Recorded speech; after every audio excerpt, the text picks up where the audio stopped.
And now we must change that too.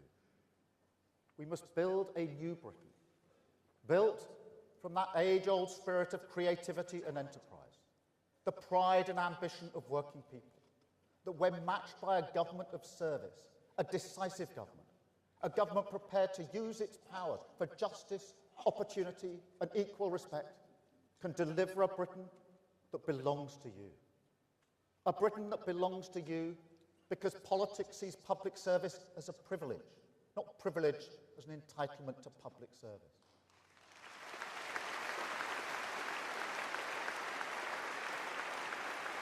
A Britain that belongs to you because government is mission-driven and serious, clear, measurable targets, progress displayed publicly, so every single person in this country can judge our performance on actions, not words. A Britain that belongs to you because we maintain our focus at all times on fixing those foundations for working people, those 5 national missions, providing the security and control they need, but also protecting us from the whims of Westminster, making sure that we don't get blown off course. And a Britain that belongs to you because we came together, and together we built it, because this has to be a partnership. We won't achieve our missions alone. I understand the power and responsibility of government, the way it can make or break a life. When you're chief prosecutor, when you look into the eyes of victims who've lost everything, parents whose daughter was raped and murdered, as I did with Penny and John, trust me, you learn about what government can and must do. And I also know from the campaigners who have inspired me, Pooja and Nikita Kanda, Figan Murray, people who fight tirelessly against murder and terrorism so no other family will suffer their awful pain. Nathaniel Dye, who fights for a better NHS so no other person will suffer his fatal late cancer diagnosis. The families and survivors of Grenfell Tower, whose dignity for 7 years held up a mirror to this nation and asked us, do we really give everyone an equal voice? They have all shown that the difference between service and government, true service, is that service must listen to people far beyond the walls of the state and empower them to make our country better. Because trust me, that is without question the quickest way to clear away the Tory rot and build that Britain that belongs to you.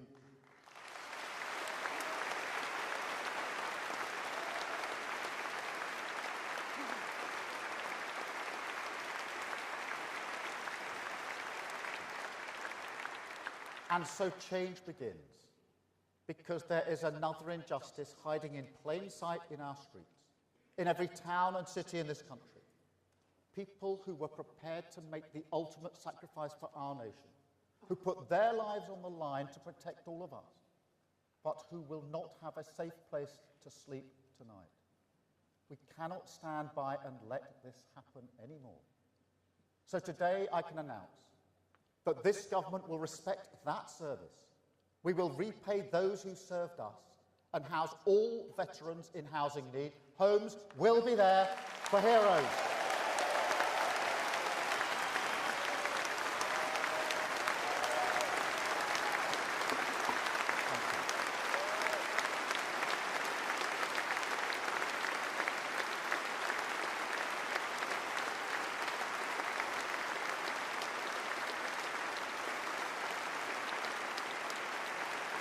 Thank you.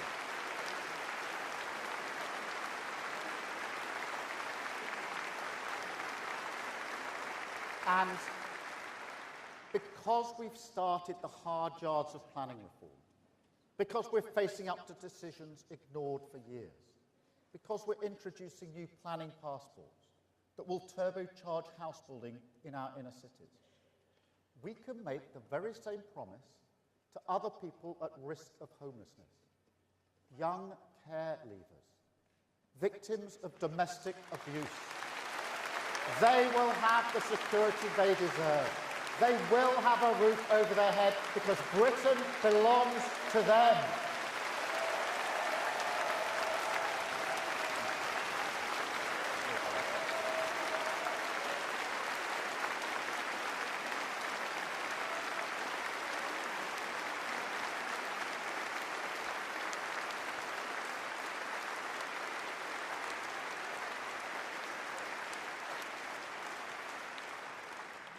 And another thing, conference, another promise kept. We said GB Energy, our publicly owned national champion, the vehicle that will drive forward our mission on clean energy, we said it belonged in Scotland. And it does. But the truth is, it could only really ever be based in one place in Scotland. So today I can confirm that the future of British energy will be powered, as it has been for decades, by the talent and skills of the working people in the Granite City, with GB Energy based in Aberdeen.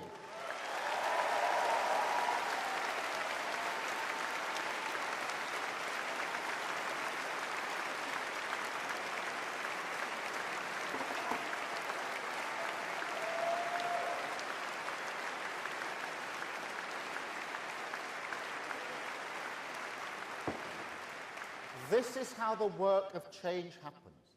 A decisive mission-led government moving our country forward step by step, focused on a long-term plan.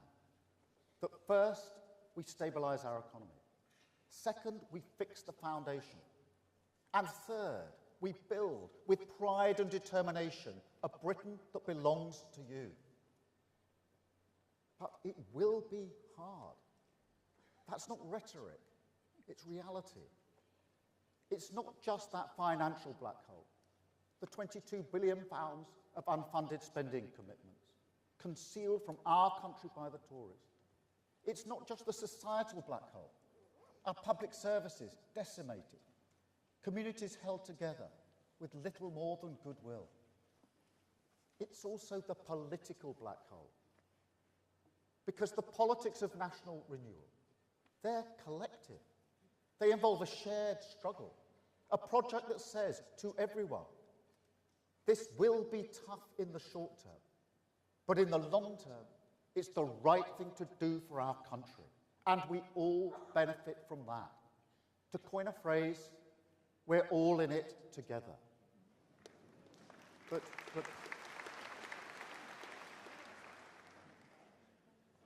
that's just it, isn't it?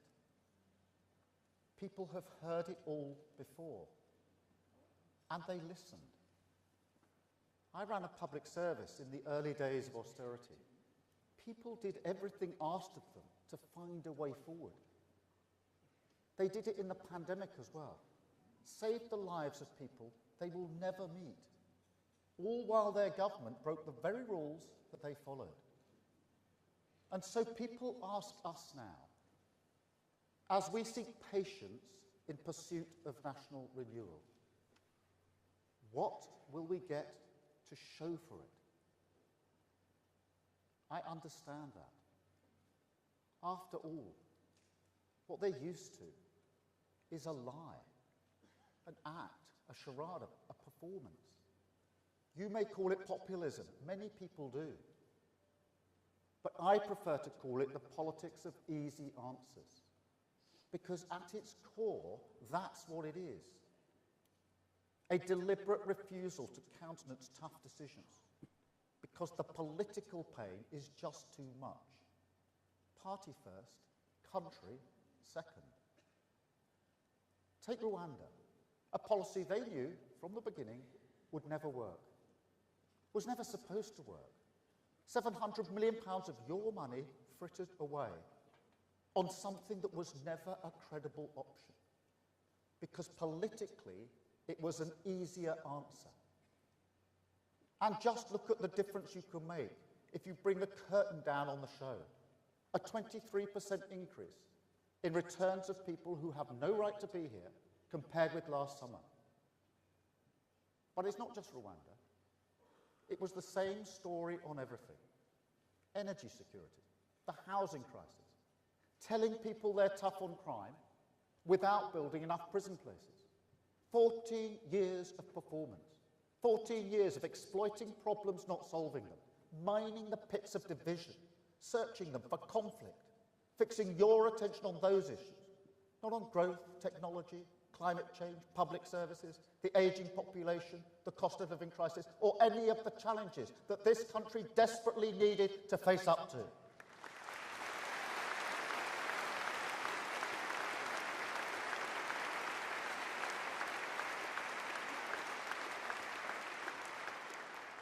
Well, those challenges are still here, Conference, and we are facing up to them. But do not forget what they did, and do not let them attempt to shift the blame, because the state of our country is on them.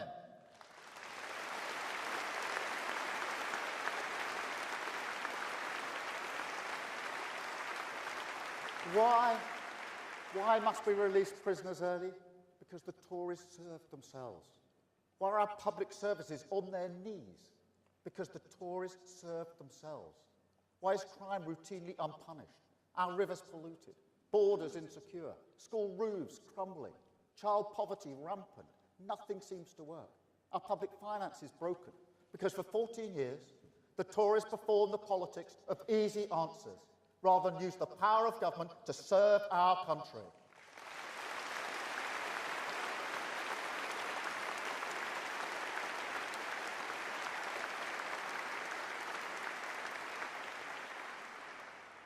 Yet still those wounds of trust must be healed. Still that question calls to us. What will we get to show for it? So let me answer that directly and address anyone nervous about the difficult road ahead. Because I know this country is exhausted by and with politics. I know that the cost of living crisis drew a veil over the joy and wonder in our lives, and that people want respite and relief, may even have voted Labour for that reason. So first, let me be clear. Our project has not and never will change. I changed the Labour Party to restore it to the service of working people, and that is exactly what we will do for Britain. But I will not do it with easy answers. I will not do it with false hope. Not now, not ever. That's how we got here in the first place. So I know, after everything you've been through, how hard it is to hear a politician ask for more. But deep down, I think you also know that our country does need a long-term plan and that we can't turn back. The state of our country is real. However, I would also say this. This is a government of service. And that means, whether we agree or not, I will always treat you with the respect of candour, not the distraction of bluster.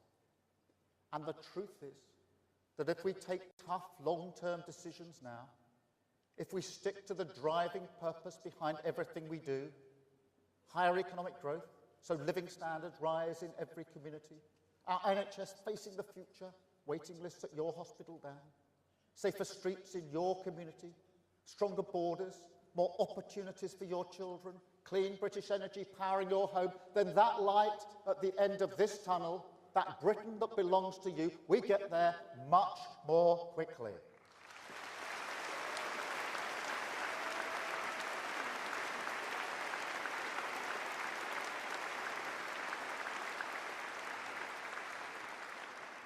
And look, I understand that many of the decisions we must take will be unpopular. If they were popular, they'd be easy. But the cost of filling that black hole in our public finances, that will be shared fairly. We will get the welfare build-out because we will tackle long-term sickness and support people back to work. We will make every penny work for you, because we will root out waste and go over tax avoiders. There will be no stone left unturned, no innovation ignored, no return to Tory austerity. We will rebuild our public service, protect working people, and do this in a Labour way, and that is a promise.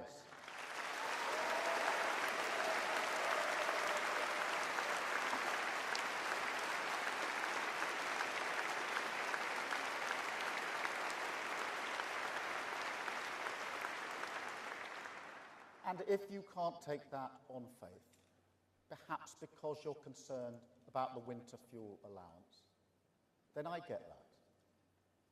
As I say, if this path were popular or easy, we'd have walked it already. But the risk of showing to the world, as the Tories did, that this country does not fund its policies properly, that is a risk we can never take again.